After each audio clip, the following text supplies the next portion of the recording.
Hey guys, welcome back to Toy Foolery, and today we're taking a look at the McFarlane Toys Batman from the Batman and Robin movie, and we're taking a look at Batgirl from the Batman and Robin movie. I'm excited about this set, not specifically for the characters in it. I wasn't a fan of Batman and Robin when it came out oh so long ago. Clooney is probably my least favorite Batman.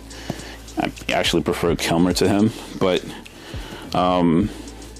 this is just, I'm a big fan of Arnold Schwarzenegger as Mr. Freeze, so I wanted to set specifically for him, and also for Uma Thurman as Poison Ivy. I thought that was a cool concept.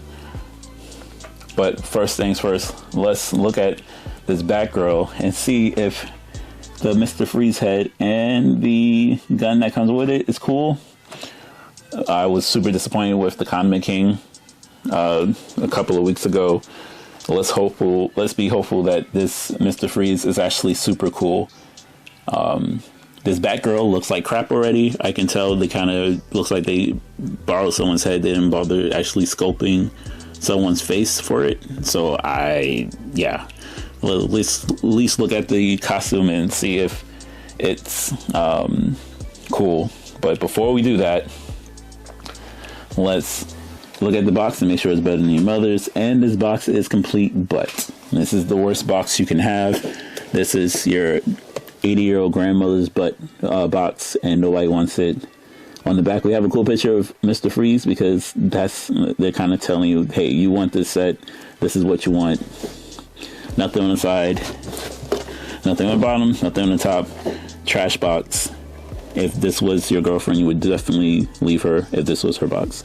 So let's get this thing out and check out Batgirl. So here we have Batgirl, and this, I can kind of see Alicia Silverstone, kind of, but as a kid that grew up in the 90s and saw her in this movie in the theaters and saw her in Clueless and all that stuff, I kind of see it, but I don't.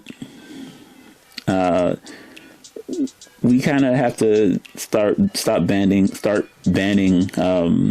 McFarlane from doing realistic toys, because we end up with stuff like this where it's like the Great Value brand version of Alicia Silverstone and not actually her. That's bad. That's a real bad face sculpt on her. Anyway, let's actually look at the sculpt on the body, and I'm glad to report that this is actually very accurate to the movie, which is amazing. That her face is trash, but this bat suit, the Batgirl suit, is like spot on for the movie. Especially to my recollection, there might be pieces that I don't remember well, that they probably forgot small details. But the only thing that I would say is that why they do my girl Alicia like that? She has no yams, none, no butt whatsoever, and that diaper on her. If you're gonna put a diaper on a toy like this, at least give her some butt, because I'm gonna open the George Clooney, and if he has more cake than her, I'm gonna protest. But anyway, besides the head sculpt and her inability to stand easily without me having to manipulate her feet in a way to get her to stand perfectly, which should not be the case. This happens when you put heels on a toy and then put a cape on the toy. Stand. Can you stand? Can you stand? No, you can't stand. But really, so we're just going to go hold it and go through it. Really good detail on the bustier on her, bat symbol around the boobs. You can see that this is the same pervy kind of thing they did in the movie. The black letter on the side with the spikes on the side. The boots, really good detail on the boots. Detail on the top of the boot, and a nice cape. Not the worst toy. Body wise, I think the only problem that I have is that because of the way that they have the heels on this boot, if you're not using the stand to give it some more space to stand on, it's going to flop over. and the likeness. So those are my two complaints: that it cannot stand without the stands, which kind of silly because I don't use the stands for 90%. Oh, I got it. 90% of my action figures.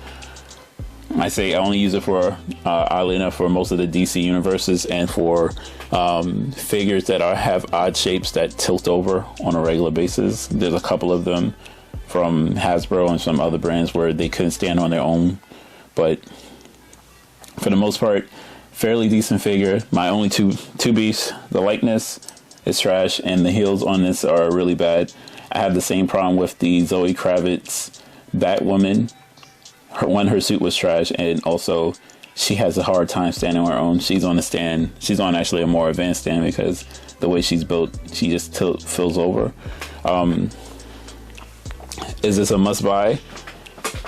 I don't know yet, because the only reason why I was even interested in this Batgirl was because of Mr. Freeze.